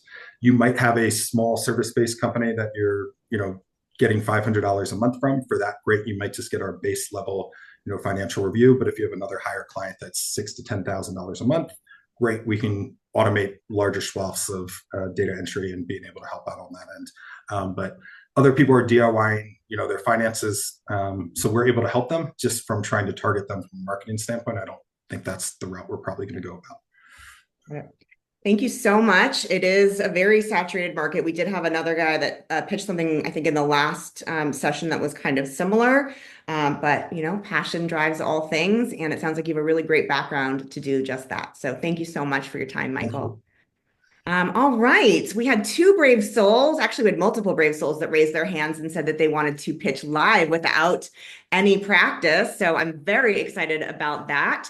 And I will open the floor to Sarah at Clinical. Oh, I see her, but she looks frozen. Oh, there you are. Perfect. Hi, everyone. I'm Sarah. Thanks so much for having me. So in terms of my background is in technology strategy, organizational design, innovation, and operations growth. So I've helped organizations rethink how digital impacts their business and how it accelerates their transformation efforts. So over the last 15 years, I've worked across healthcare, across defense, national security, and the broader public sector on helping drive complex digital transformation initiatives, building digital practices and helping them create digital worlds in the metaverse. So through that work, I've learned that it's not enough just to create powerful technology. If people can't access it easily, it might as well not exist. So what I bring to the table is a systems level view, hands-on emerging tech execution, as well as a deep focus on bridging that gap between innovation and real human experience. So what I'm building is Clinical, which is a B2B2C marketplace, transforming the $200 billion wellness and elective care industry, and as well as the clinical industry. And it's an industry that has been historically catered to the privileged few. So the problem, before I dive in, is that access to care, whether it's aesthetic, wellness, or medical, is in a lot of places is still a luxury. So most people, especially from underserved communities, they don't know where to go, they can't afford it, they feel excluded or from it altogether. And meanwhile, providers are drowning in rising customer acquisition costs and outdated platforms that don't drive growth. So what Clinical does here is it fixes both sides. So at Clinical, we're building the access layer that the healthcare has been missing. So this is the first first marketplace for healthcare services with built-in bank-backed lending. This is a no-touch AI-powered aggregator that connects patients to vetted providers instantly, while giving those providers the tools to grow their revenue and streamline operations and integrate agentic clinical and consumer solutions, as well as offer that built-in financing component. So think of us as the next-gen platform where ZocDoc, Shopify, and Affirm converge, but with a radically inclusive lens. So before I get started, I just want to say that I am definitely the right person to build this. I am a South Asian first-gen woman in tech. I'm not just building for the market. I am the market. I understand the cultural, financial, logistical barriers millions of people face when it comes to care. So clinical is what happens when lived experience meets that product obsession piece and that smart infrastructure. So we've built the front end of the platform. We're onboarding, we're starting to have conversations with those providers, and our AI engine has been designed and is ready for implementation. The market is ready and desperate for disruption. And I think that clinical will be is not really a bet on a future. I think it is that category defining brand, and I'm building it to win. So with that, I will dive in. Okay, so what's the problem? So today, patients can't shop for healthcare the way that they shop for anything else. So if you want a Botox treatment, a fertility consult, a hormone labs, there's no platform for you to compare prices or book instantly or finance it at checkout. So platforms like ZocDoc are built around finding providers, but patients are looking for services, specific services, often one-time, fast, affordable, and frictionless. So, what is our solution? So, Clinical is the first aggregator of healthcare services that will be a consumer tool and a provider tool as well. And it is the first tool that has that financial safety net component built in. So, think of it this way. ZocDoc is OpenTable, you reserve a provider. Clinical is DoorDash, where you compare individual services across those clinics, see those real prices, and can book on the spot. So we've built that MVP where patients can already search and compare and choose to finance all inside the platform. So in terms of our market size and early momentum, I am a brand new startup, but we have built a lot of momentum over the last few months. So we're going after a $200 billion elective cash pay and clinical market. So we're looking at everything from med spas to labs to fertility clinics to concierge wellness. So where are we today? Our early product validation is underway. I have 6 board certified advisors committed. Our first multi-clinic pilot is ready here. And then we have active conversations with fintech lending partners as well. Clinics love it because every time we bring up the idea about this idea of ready to book, and which many would see that why would we provide price transparency? How could that be an issue? And often finance patients so we can close that loop on that lead and marketing system where they have a huge it inhibits a lot of the care that they bring. So before I go on to the business model, I just want to walk you through how clinical works in action. So patient can go in, they can discover a service, they can compare not only options, but providers instantly. They can book directly within the platform, which is an app-based platform. The providers have a portal where they can link all of this information. They can pay now or finance, and they can receive the care. And then this turns into a growth revenue engine, both for the provider and the consumer. Okay, so here is our business model.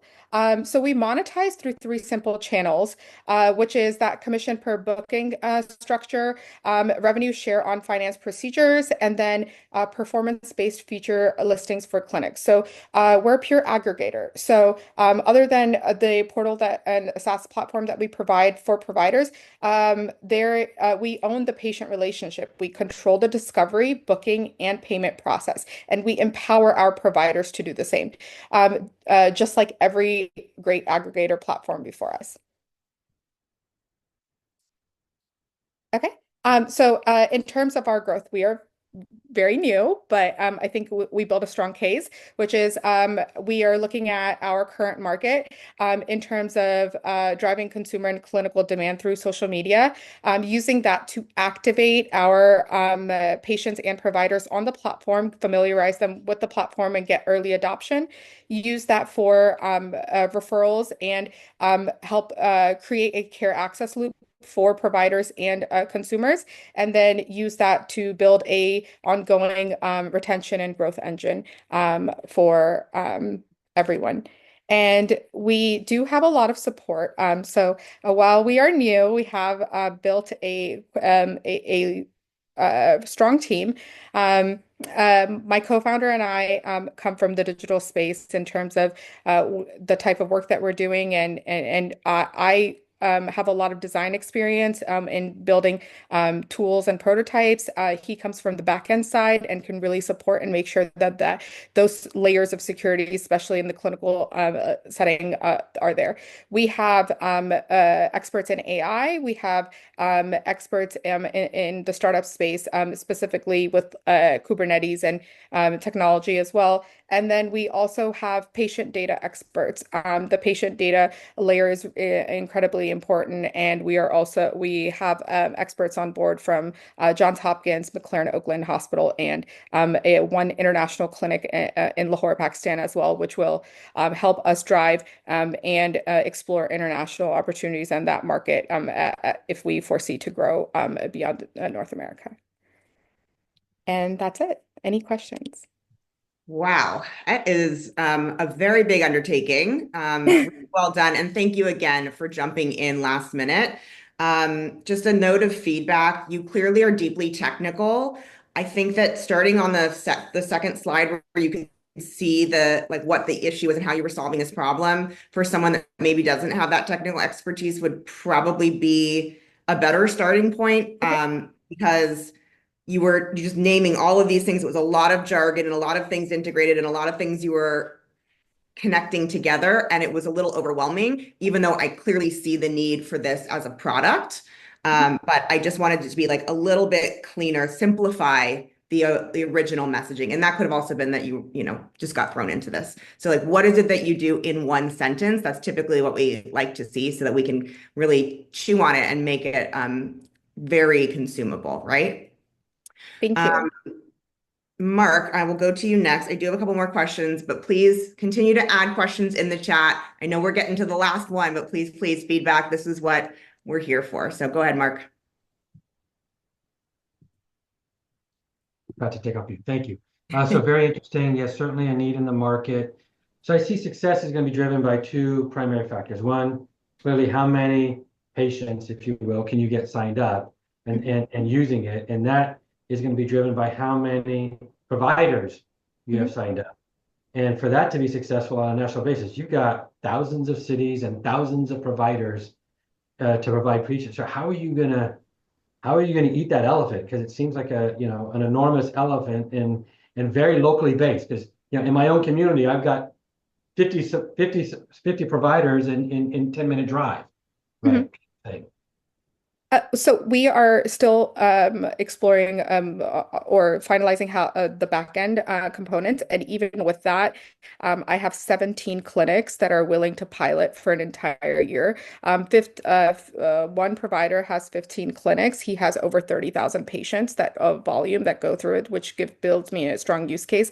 The other dermatology clinic also has about 30,000 patients that runs through his office in his 2 locations, and then the clinic that I mentioned in Lahore, Pakistan also has about 15,000. And then we're looking at not only different areas of operation and different types of providers, but collectively we should get about 120,000 patients in terms of patients that run through the platform in the next possibly 18 months. Are you focused on, when you bring up those that you just mentioned, are those folks in a specific geography that you're trying to target? And okay, I'll pick a big city. Let's nail Los Angeles first, and then we can move on to San Francisco and Chicago, and or how are you geographically trying to drive it? Because I'm not going to search for a procedure that I have to go to Chicago for an elective procedure that I can get down the street. Right. So I started local. I started in terms of like the area that I knew I wanted to explore. I wanted to have in-person conversations. And so just off of that, I've built these things. I was traveling overseas. I also went and talked to a clinic there when I went, and it was I knew that they had a high volume of patients. So I also went there. And so this has just been organic, like word of mouth. As far as like the marketing and growth and all of that, so there's a number of ways that this will happen. For providers, they'll have automated profiles that appear through their NPI numbers onto the platform, and so it's a very easy way to get them on board. So it should be very, very quick. It's a yes or no. Would you like to be on the platform? Okay, great. You're already on the platform. Your profile is pre-filled, all of that. Our AI, everything will be handled through that. As far as consumers go, there is no actual aggregator of services when it comes to healthcare. I think given the like climate of like, how insurance rates have gone high, how other things, people want elective care. And they also want care that they want to know what care is available to them. They want to know who's providing that care. They also want to know how they can access that care and if they're getting the best price. And so that allows us to target essentially four different types of customers based on their needs and what they're looking for. And our plan is to get as many providers on the portal as possible so we can hit those areas of need and then start targeting the consumer market. All right. So that little pitch that you made around what you're trying to do is a good starter, by the way, to answer what Laurel was going for. That might be your one sentence to start with, just as a That's the words out of my mouth, Mark. I totally agree with that. And thank you for your great questions. Can I have one more? One more, and then we've got one in the chat. Go for it. Okay. Are you going after procedures that are not covered by insurance, or that are also potentially covered by insurance? Both. So within our provider portal platform, we have a security layer for clinical services and we have a different, without that additional security layer for non-clinical services. So for clinical, we will be HIPAA compliant, have the electronic health record integrated. We will be SOC 2 compliant for financial and medical data, and then we will also be CCPA compliant and GDPR compliant. So I'm just going to catch up because I know I'm short on time. So my question is more focused on pricing, because depending on the insurance carrier and the contract, the pricing is going to be very different. So I'd be happy to have a further chat with you, because I come from the medical device space, so I've been selling into the space for a long time. You got a big road ahead of you. Yeah. And I don't think it's going to be easy. I'm not saying it's not. There's absolutely a need in the market, though. There's some of that is provided by the insurance carriers, but not very well.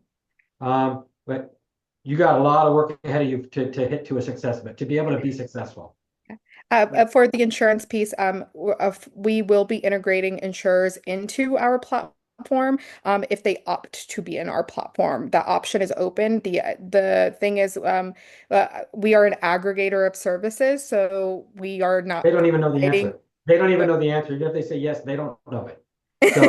So they don't. So again, we should have a sidebar conversation. That would be great.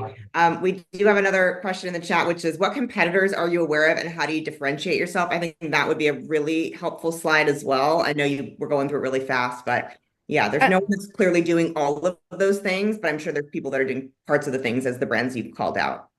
Just like you mentioned, so we are first of our kind marketplace that has agentic solutions, has this marketing piece built into it, has this clinical and non-clinical platform for searching for care in one. There are things that exist like MindBody as well, and other services, and ClassPass also has their own version of it, but they all are very niche in terms of what they provide. What we're not getting is like a holistic solution. So what we want to build is like the healthcare.gov version of access to care.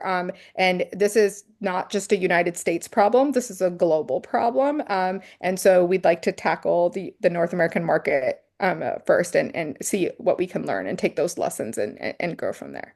Yes, I would say that's very wise. It's as Mark said, a big elephant to eat. I do want to say thank you for really focusing on the underserved communities and access issues. I think that's really a critically important piece. So I do want to just call that out and say thank you. Deanna, yes, last question. Laurel, just to your point, how you were saying, even though there's not anybody exactly like what you're doing, just when I was doing presentations like this to private equity, they're going to want to know who are some of those competitors, what are they doing, maybe benchmarks. yeah, maybe even finding why haven't they gone into other areas? Is there some roadblocks that they've encountered that you can find out? Because Laurel, you're dead on. They're going to say why you're saying nobody's doing this. That's usually a red flag when you're presenting and you say you're the first and you're doing it. It might be all true, but you have to give them some benchmarks so they know you've researched it, you've looked all through, and they're only doing this part of it, and then this one is doing this part of it. So you came up with the idea to put them all together. Yeah. Great. Thank you so much, Deanna, for that. Thank Totally you. agree. You're going to need a lot of capital to go out and do this. So you I will. do that comparison well. Last thing I'll just note is I really like the 3-layered revenue model. I think that's a great starting point. And it's a very needed piece in the market. There's a huge missing component here, and I love that you're solving for that, or at least attempting to. So again, thank you for jumping in last minute. And if you have any other feedback, please reach out to Sarah individually. Last but not least, and thank you for those who have stayed with us, we have Jiashu with Better Together Foods. And I have to say, I just tried this for the very first time in bed with my husband last night. We were watching movies. It was pretty fantastic. So take us away. Thank you so much for the amazing opportunity, Gigi, Lauren. It's now the time to share some healthy sweet snack with everyone. Let me share our snacks. Yeah, here's our product and logo image. As you can see, fun fact about our logo is now just represent the skin tones of different ethnicity in the community. It also represent different grades of maple syrup. Maple syrup is a key sweetener that we use as an ingredients. Let's dive into our product. Sorry, one moment. Okay, so Better Together Foods, we are in the mission to make traditional snacking more wholesome and fun. We only use simplest organic whole ingredients. There's no refined sugars, seed oil, artificial sweeteners, and preservatives in our ingredients. And the whole product line is organic certified. We are vertically integrated. We have our own organic certified popcorn facility just 2 miles away from UIC. And we also have a globally inspired flavors, which you will see the image underneath, that we have salted maple, organic matcha, dark chocolate, and chili lime. We have another pumpkin spice coming up this holiday, so watch out for it. We also want to celebrate for communities. Life is better when we're all together, and that's where our name comes from. We truly value diversity and inclusion as our background, although it's a very political time right now, but we still want to value our community, and the main goal is to share our healthy sweet snack with an inclusive community. Here's some pictures of our competitors. You can see these are the traditional sweet popcorns that people grew up with in the US. Traditionally, there's no nutrition value. They are always high in calories, fat, and carb. And that's why you're seeing these traditional sweet snack popcorn that disappear from shelf gradually. And there's also no clean ingredients. A lot of this use a lot of additives, very high sugar, high oil, and they use much of the dextrine to preserve the popcorns. Also highly processed, like through high temperature, these popcorns are all highly processed. And no dietary the combination. There's no vegan and gluten-free option, and there's no any certificate like from the health perspective associated with this product. And they're also too sweet from the modern day perspective, although they were really popular when they first started. And also here's our product. We are very differently. We have our maple pap here, which is the family share size organic maple caramel popcorn made with organic syrup, organic coconut oil.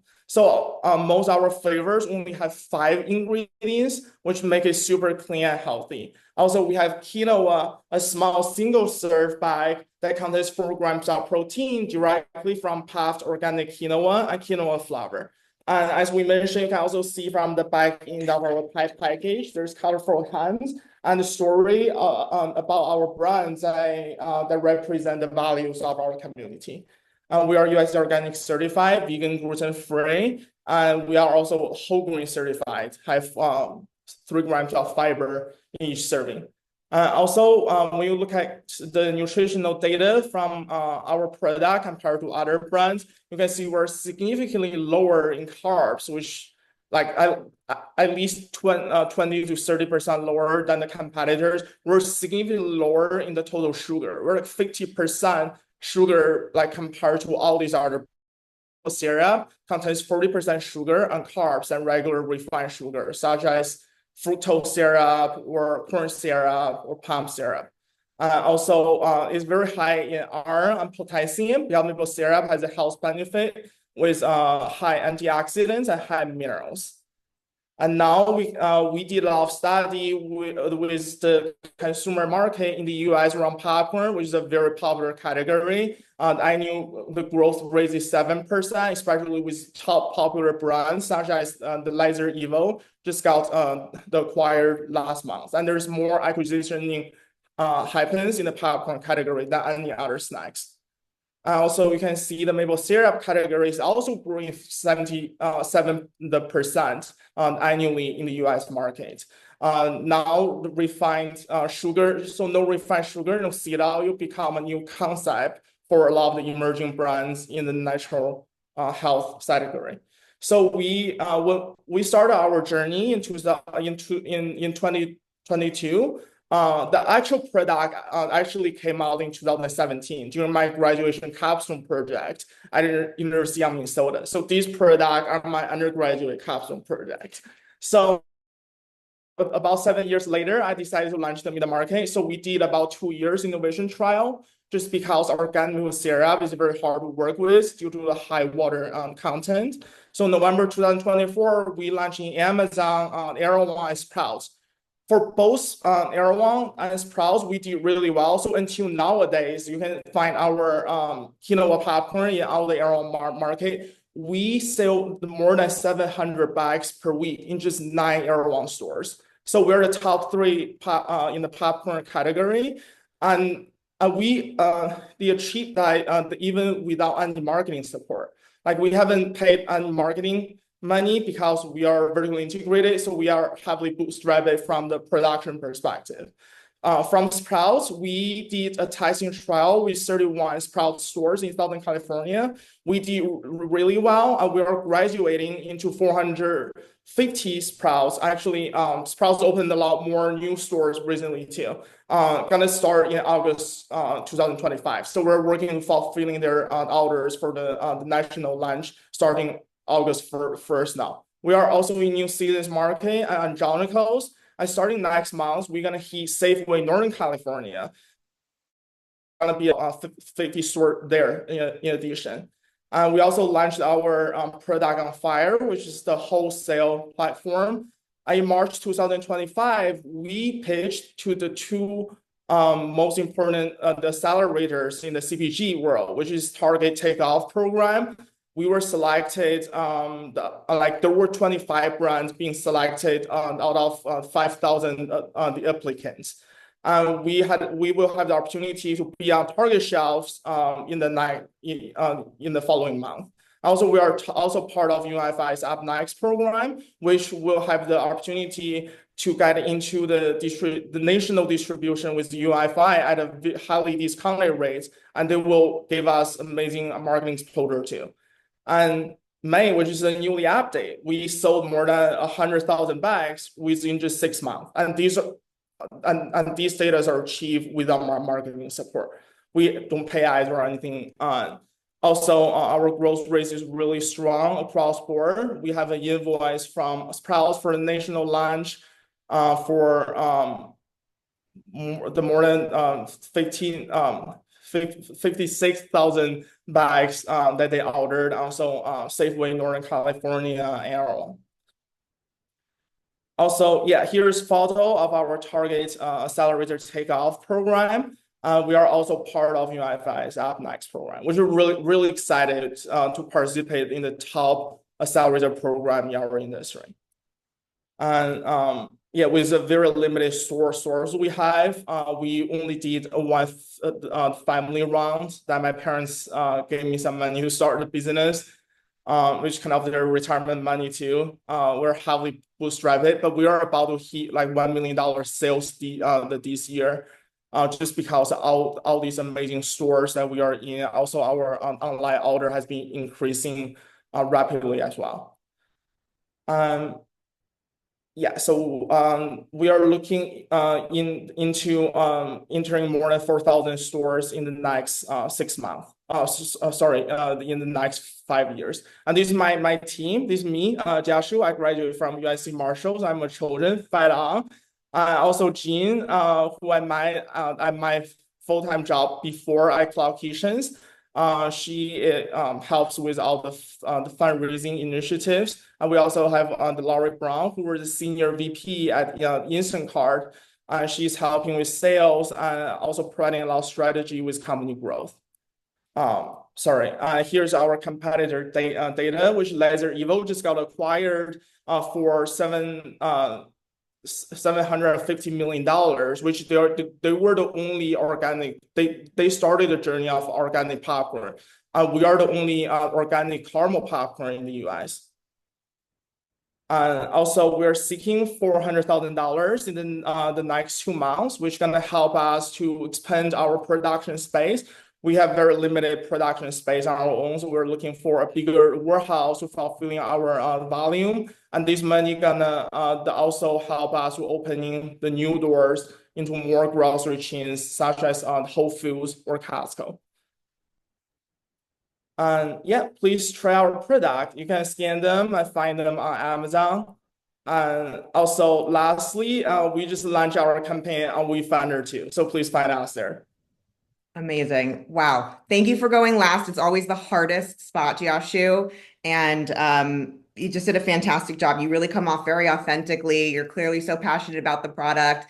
I love that you brought in your family story into it. And I love the category of better for you foods without changing consumer behavior. And that's exactly what you're doing. And so the comparative chart where you showed the acquisitions within this category were pretty remarkable. We did have a question in the chat, but I believe you answered this, which is about competitors and how you differentiate. That was really a lot about the sugars and the proteins and the fiber and all of those things. Adeola, please let us know if that didn't answer your question. If you'd like him to go in a little bit deeper, please feel free to do that.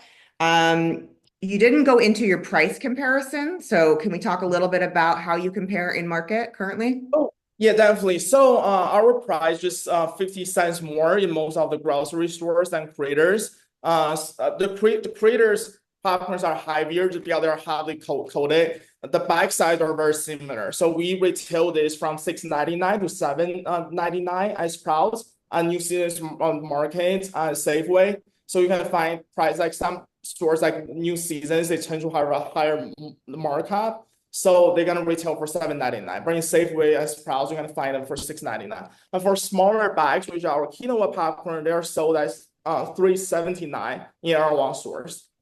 Wow. And I have to say also, I was going to start to ask you a question about your velocity in stores, and you answered that really beautifully. It's really impressive what you've built, just super bootstrappy, because velocity is always the hardest thing, right? So many brands get into those stores and then there's no velocity and they get kicked right back out. So I love that you're picking up steam there. Mark, you had a question? Go for it.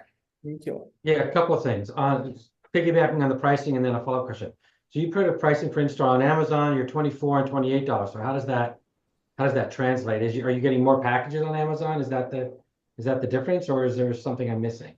Yeah, so on Amazon, I believe each pack of popcorn it sells about 50 cents more, which covers our shipping cost and the time to pack the product. So we tend to sell a little higher on Amazon just to cover the logistic cost. And Yeah, but they're Amazon, saying $24 and $28, not $6 and $7, so it's much, much higher. no, they are, so the large bags are sold for I believe $26.99 for 4 packs. So each pack is sort of like $7.50. Okay. Yeah, Yes, yeah. got So it. Thank you. Or That's what I back. was trying to get at. That's what I was trying to get Yeah. at. Okay. Yeah. Then the other question is, you're selling this as a healthy snack. It's still, it's healthier than the alternative. Yeah. I'm not sure it qualifies as healthy. And so how are you really addressing that market and driving that in terms of healthy? It's still high in carbs. It's lower than the others, but it's still high in carbs. It's still got saturated fat. So how do you address that the dichotomy, if you will? Yeah, definitely. So caramel corn is a very traditional American category, and traditionally it's very high in oil and than sugar. What we're trying to do is to refine that category. And like if you're eating sweet snacks, like even a banana have 16 grams of sugar in the whole banana, which each serving of our maple pop just contains 8 grams of sugar, so which is half of banana. So if you eat in comparison, you are getting more sugar from eating banana than our popcorns. And also people don't want to have boring stuff all the time. You don't just want to have fruit, vegetables. They want to have some fun treats in their life, some crunchy, sweet fun. So like we're definitely we are a lot healthier than other sweet snack in terms of carbs and sugar. There's still like some in the product. Okay, thank you. Thanks, Mark. I am gonna, if there are no other questions, gonna cut it a little short because we are a little bit over time. Jiashu, thank you so much for jumping in. Like I said, I literally just tried the product and it's pretty fantastic. So I highly recommend it. And I also love that you put up the QR codes. You're clearly an entrepreneur and very well done. So thank you.